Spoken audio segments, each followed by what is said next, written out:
بسم اللہ الرحمن الرحیم بسم اللہ الرحمن الرحیم۔ السلام علیکم ورحمۃ اللہ وبرکاتہ۔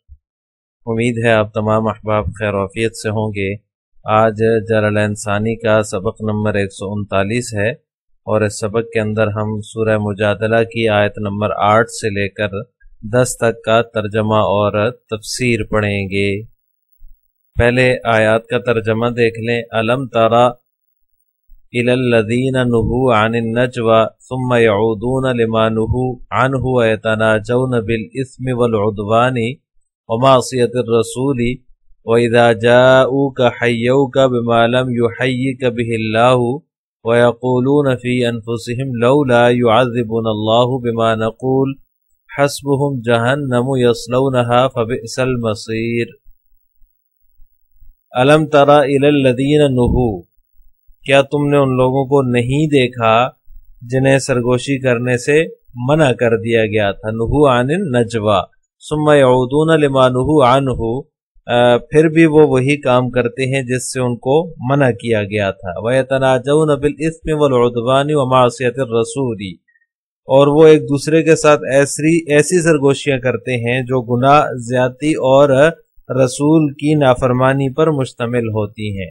وَإِذَا جَاءُوكَ حَيَّوْكَ بِمَا لَمْ يُحَيِّكَ بِهِ اللَّهُ، اور جب وہ تمہارے پاس آتے ہیں تو تمہیں ایسے طریقے سے سلام کرتے ہیں جس طریقے سے اللہ نے تمہیں سلام نہیں کیا۔ وَيَقُولُونَ فِي أَنفُسِهِمْ لَوْلَا يُعَذِّبُنَا اللَّهُ بِمَا نَقُولُ، اور اپنے دلوں میں کہتے ہیں کہ ہم جو کچھ کہہ رہے ہیں اس پر ہمیں سزا کیوں نہیں اللہ دیتا۔ حسبهم جہنم یصلونها فبئس المصیر، جہنم ہی ان کے لیے کافی ہے، وہ اس میں جا پہنچیں گے۔ یصلونها، اس میں جا پہنچیں گے۔ فبئس المصیر، اور وہ پہنچنے کی بہت بری جگہ ہے۔ اس سے اگلی آیت ہے یا ایھا الذین آمنوا اذا تناجیتم فلا تتناجوا بالاثم والعدوان ومعصیۃ الرسول وتناجوا بالبر والتقوى واتقوا اللہ الذی الیہ تحشرون۔ اے ایمان والو، یا ایھا الذین آمنوا، اے ایمان والو، جب تم آپس میں ایک دوسرے سے سرگوشی کرو، فلا تتناجوا بالاثم والعدوان ومعصیۃ الرسول، تو ایسی سرگوشی نہ کرو جو گناہ، زیادتی اور رسول کی نافرمانی پر مشتمل ہو۔ وَتَنَاجَوْا بِالْبِرِّ وَالتَّقْوَى، اور ایسی سرگوشی کرو جو نیک کاموں اور تقوی پر مشتمل ہو۔ وَاتَّقُوا اللَّهَ الَّذِي إِلَيْهِ تُحْشَرُونَ، اور اللہ سے ڈرتے رہو جس کے پاس تم سب کو جمع کر کے لے جایا جائے گا۔ انما النجوى من الشیطان لیحزن الذین آمنوا ولیس بضارهم شیئا الا باذن اللہ وعلی اللہ فلیتوکل المؤمنون۔ ایسی سرگوشی تو شیطان کی طرف سے ہوتی ہے، من الشیطان، شیطان کی طرف سے ہوتی ہے، لیحزن الذین آمنوا ولیس بضارهم شیئا الا باذن اللہ، تاکہ وہ ایمان والوں کو غم میں مبتلا کرے اور وہ اللہ کے حکم کے بغیر انہیں ذرا بھی نقصان نہیں پہنچا سکتا۔ وعلی اللہ فلیتوکل المؤمنون، اور مومنوں کو اللہ ہی پر بھروسہ رکھنا چاہیے۔ عزیز طلبہ، ان آیات کے اندر اللہ تبارک و تعالیٰ نے منافقین کی شرارت، سرگوشی اور جو یہودی بےہودہ باتیں کیا کرتے تھے ان کا بیان اللہ تبارک و تعالیٰ نے ان آیات میں فرمایا ہے۔ یہودی مکار تو تھے، اس کے ساتھ ساتھ وہ طرح طرح کی شرارتیں بھی کیا کرتے تھے، خفیہ مشورے بھی کیا کرتے تھے۔ نجوہ جو ہے، نجوہ خفیہ بات چیت کو کہا جاتا ہے، اسی سے مناجات بھی ہے۔ مناجات میں بھی یہی ہوتا ہے کہ انسان جو ہے وہ اپنے اللہ سے جو ہے وہ اس طرح سے دعا کرتا ہے کہ اللہ تعالیٰ ہی اس کو سنتے ہیں، کوئی دوسرا نہیں سنتا۔ ہر ظاہر اور خفیہ بات کو سننے والی ذات اللہ تبارک و تعالیٰ کی ہے، اس لیے جو خفیہ دعا ہوتی ہے اس کو بھی مناجات کہا جاتا ہے۔ تو نجوہ جو ہے یہ خفیہ بات چیت کو کہا جاتا ہے۔ تو یہودی اور منافقین جو تھے وہ چونکہ مسلمانوں کے دشمن تھے اور مسلمانوں کو تکلیف پہنچانے کے لیے وہ بری بری حرکتیں، طرح طرح کی حرکتیں کرتے رہتے تھے۔ انہی کی حرکتوں میں سے ایک حرکت یہ بھی تھی کہ راستوں میں وہ بیٹھ جاتے تھے اور جہاں سے مسلمانوں نے گزرنا ہوتا تھا. جب کوئی مسلمان گزرتا تو جو ہے وہ آنکھیں پھاڑ پھاڑ کے دیکھتے تھے اور آنکھوں سے جو ہے وہ اشارے کرتے تھے اور سرگوشیاں کرتے تھے آپس میں، جو ہے وہ چپکے چپکے سے باتیں کرتے تھے. تو اس سے مسلمانوں کو جو ہے وہ تکلیف ہوتی تھی. انہوں نے آپ صلی اللہ علیہ وسلم کی خدمت میں اس بات کو پیش کیا اور ان لوگوں کی شکایت کی. آپ صلی اللہ علیہ وسلم نے ان لوگوں کو سرگوشی اور خفیہ بات چیت کرنے سے منع کر دیا کہ سرگوشی نہ کریں، اس سے مسلمانوں کو تکلیف ہوتی ہے. لیکن انہوں نے جو ہے وہ اس پر عمل نہیں کیا اور ممانعت کے باوجود جو ہے وہ اپنی اس حرکت سے باز نہیں آئے اور اسی طرح وہ حرکتیں جاری رکھے ہوئے تھے. اس پر یہ آیت نازل ہوئی، الم تر الی الذین نہوا عن النجوى ثم یعودون لما نہوا عنہ. جس چیز سے ان کو روکا گیا ہے وہ دوبارہ اسی چیز کا ارتکاب کرتے ہیں. اور یہ ساتھ ساتھ یہ بھی بتا دیا وَيَتَنَاجَوْنَ بِالْإِثْمِ وَالْعُدْوَانِ وَمَعْصِيَتِ الرَّسُولِ کہ ان کی یہ حرکت جو ہے اس کے اندر گناہ بھی ہے، آپ صلی اللہ علیہ وسلم کی نافرمانی بھی ہے، اور جو ہے وہ اس کے اندر جو ہے وہ زیادتی ہے، یعنی کہ یہ جو حرکت ہے ان کی یہ گناہ کی چیز ہے. وَإِذَا جَاءُوكَ حَيَّوْكَ بِمَا لَمْ يُحَيِّكَ بِهِ اللَّهُ. اسی طرح ایک دوسرا یہودیوں کی جو شرارت تھی اس کا بیان ہے کہ جب وہ آپ صلی اللہ علیہ وسلم کی خدمت میں حاضر ہوتے تھے تو السلام علیکم کی کہنے کی بجائے جو ہے وہ السلام علیکم کہتے تھے. السلام علیکم کا معنی ہے سلامتی ہو آپ پر، اور السلام علیکم کا معنی ہے آپ کے لیے ہلاکت ہو، نعوذ باللہ. تو اس طرح کی حرکتیں وہ کرتے تھے. اللہ تبارک و تعالیٰ نے اس کو وَإِذَا جَاءُوكَ حَيَّوْكَ بِمَا لَمْ يُحَيِّكَ بِهِ اللَّهُ کے اندر بیان فرمایا ہے. ایک مرتبہ کچھ یہودی جو ہے وہ آپ صلی اللہ علیہ وسلم کی خدمت میں آئے اور انہوں نے یہی حرکت کی، السلام علیکم کہنے کی بجائے السلام علیکم کہا. تو حضرت عائشہ رضی اللہ تعالی عنہا نے اس کو محسوس کر لیا اور جو ہے وہ ان کو زبردست جواب دیا، علیکم السلام واللعنہ، کہ تم پر ہلاکت ہو اور لعنت ہو. رسول اللہ صلی اللہ علیہ وسلم نے فرمایا کہ عائشہ رک جاؤ، ٹھہر جاؤ، یعنی نرمی اختیار کرو، کیونکہ اللہ تبارک و تعالیٰ جو ہے وہ ہر معاملے میں نرمی کو پسند فرماتا ہے. تو حضرت عائشہ رضی اللہ تعالیٰ عنہ عرض کرنے لگی، یا رسول اللہ آپ نے سنا نہیں ہے انہوں نے کیا کہا ہے؟ تو آپ صلی اللہ علیہ وسلم نے فرمایا کہ تو نے نہیں سنا کہ میں نے کیا کہا، یعنی کہ میں نے ان کو جواب میں علیکم کہہ دیا ہے، یعنی ان کی بات ان پر ہی لٹا دی ہے. تو گویا کہ انہیں موت کی بد دعا دے دی ہے. یہ بخاری کی روایت ہے. تو اس طرح سے وہ اس طرح کی حرکتیں کرتے تھے. وَيَقُولُونَ فِي أَنفُسِهِمْ لَوْلَا يُعَذِّبُنَا اللَّهُ بِمَا نَقُولُ حَسْبُهُمْ جَهَنَّمُ يَصْلَوْنَهَا فَبِئْسَ الْمَصِيرُ.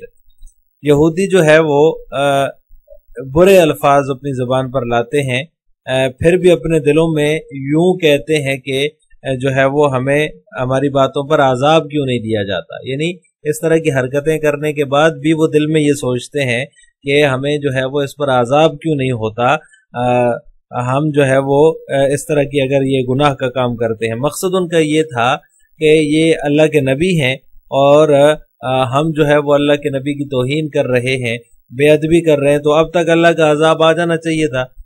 جب اللہ تعالیٰ ہمیں عذاب نہیں دے رہا تو پتہ چلا کہ یہ اللہ کے نبی نہیں ہے، نعوذ باللہ من ذالک. تو اللہ تعالیٰ نے ایسا کوئی اعلان نہیں فرمایا کہ نبی کے جھٹلانے اور گناہوں کی سزا دنیا میں ہی ضرور دے دی جائے گی اور جلدی ہی دے دی جائے گی. ایسا کوئی اعلان اللہ نے نہیں فرمایا. بہت سارے کافر لوگ جو ہوتے ہیں ان کو اللہ تعالیٰ دنیا میں بھی رسوا کرتا ہے، آخرت میں بھی سزا ملتی ہے، اور بعض کو جو ہے وہ اللہ تعالیٰ صرف آخرت میں سزا دیتا ہے، دنیا میں ان کو سزا نہیں ملتی. اس وجہ سے وہ اس سے یہ دلیل حاصل کر لیتے ہیں کہ چونکہ ہمیں عذاب نہیں دیا جا رہا اس لیے یہ ہمارا عمل جو ہے یہ درست ہے. تو اس کا جواب اللہ تعالیٰ دے رہے ہیں، حسبہم جہنم یصلونہا، یہ جو ہے وہ جہنم ان کے لیے کافی ہے جہاں یہ پہنچیں گے، فبئس المصیر، اور وہ پہنچنے کی بہت ہی بری جگہ ہے.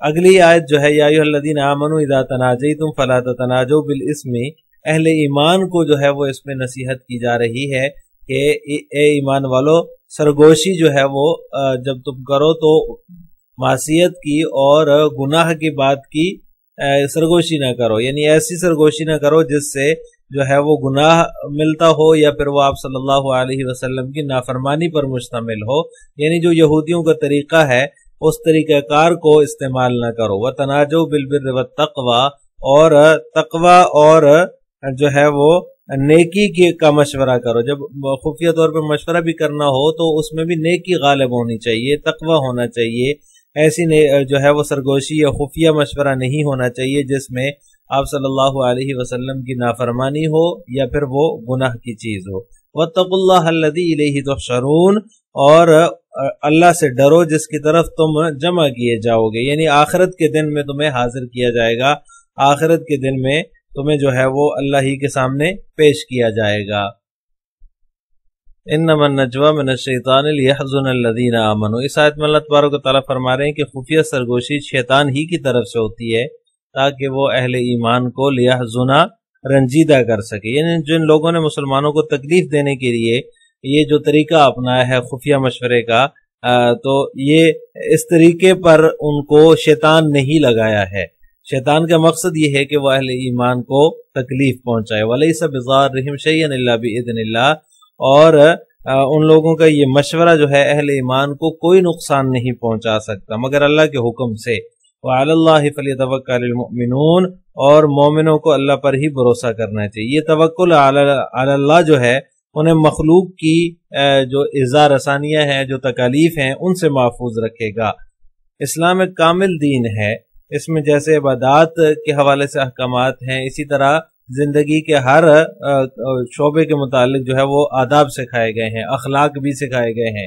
انہی میں سے آداب میں سے ایک ادب یہ بھی ہے کہ کسی کے ساتھ بیٹھنے والے کو جسمانی اور روحانی تکلیف نہ دی جائے، یعنی کہ جسمانی تکلیف جس کا ذکر اس کے بعد اگلی آیت میں آ رہا ہے، اور روحانی تکلیف یہی ہے کہ سرگوشی کر کے اس کو دلی طور پر رنجیدہ کرنا، آپس میں مل جل کر چپکے سے ایسی باتیں کرنا جس سے جو ہے وہ ساتھ والے کو تکلیف پہنچ رہی ہو، اس طرح سے جو ہے وہ نہیں کرنا چاہیے، ایسی باتیں کرنے سے منع کیا گیا ہے۔ حضرت عبداللہ بن مسعود رضی اللہ تعالیٰ عنہ کی روایت ہے، وہ فرماتے ہیں کہ جب تم مجلس میں 3 آدمی ہو تو 2 آدمی تیسرے آدمی کو چھوڑ کر آپس میں چپکے باتیں نہ کرے جب تک دوسرے آدمی نہ آ جائیں، یعنی کہ 3 سے زیادہ ہوں تو پھر تو کر سکتے ہیں، جب 3 ہوں تو 1 کو چھوڑ کر 2 آپس میں جو ہے وہ سرگوشی نہ کرے، اس سے تیسرے بندے کو جو ہے وہ رنج ہوگا، اس کو تکلیف پہنچے گی، وہ یہ سمجھے گا کہ شاید میرے بارے میں ہی باتیں ہو رہی ہیں۔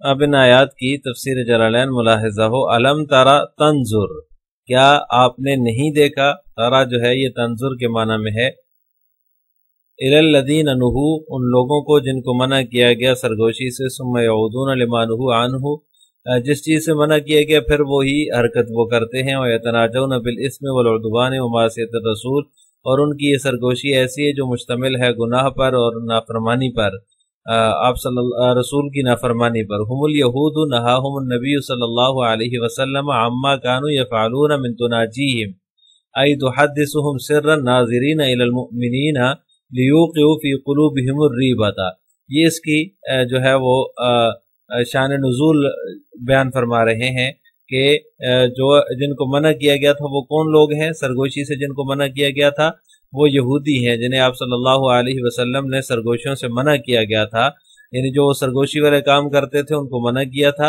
ای تحدثهم سرا، آگے اس کی تفسیر ہے کہ وہ تناجیہم کیا ہے، یعنی نجوہ کیا ہے، وہ یہ ہے کہ وہ ان کو اس بات سے منع کیا گیا تھا کہ تم جو ہے وہ مومنین کی طرف دیکھتے ہوئے چپکے سے باتیں نہ کرو، لیوقعوا فی قلوبہم الریبۃ، جس کی وجہ سے مومنین کے دلوں میں جو ہے وہ شک اور وسوسہ آتا ہے کہ شاید یہ ہمارے بارے میں ہی بات کر رہے ہیں۔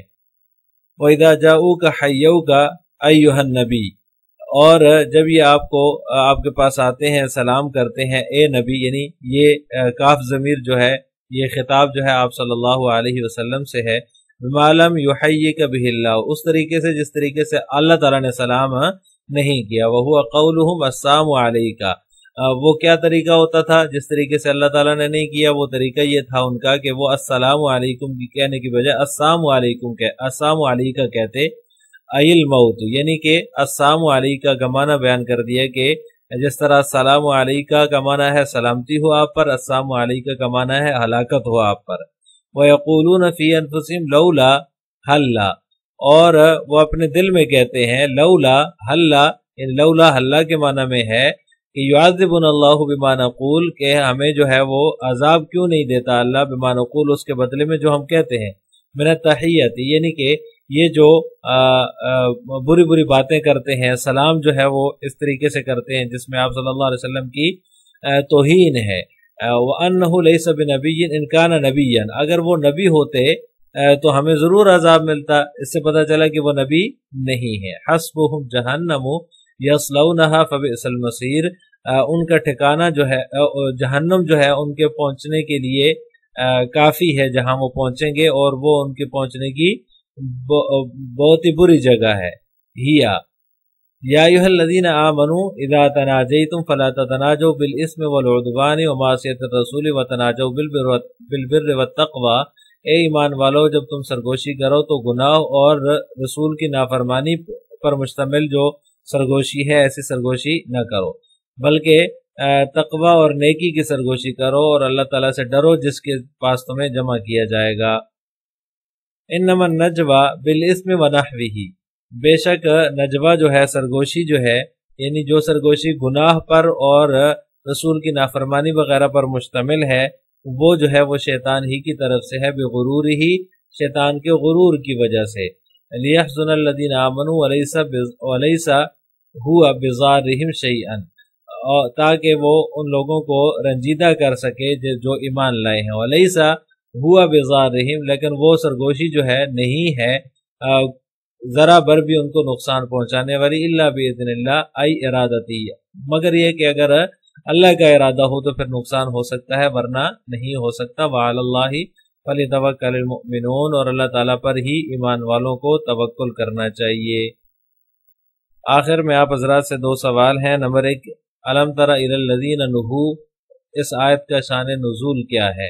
نمبر 2، نجوہ کے کیا معنی ہے اور سرگوشی سے اللہ تعالیٰ نے کیوں منع فرمایا ہے؟ ان دونوں سوالوں کا جواب آپ نے کمنٹ باکس میں دینا ہے۔ السلام علیکم ورحمۃ اللہ وبرکاتہ۔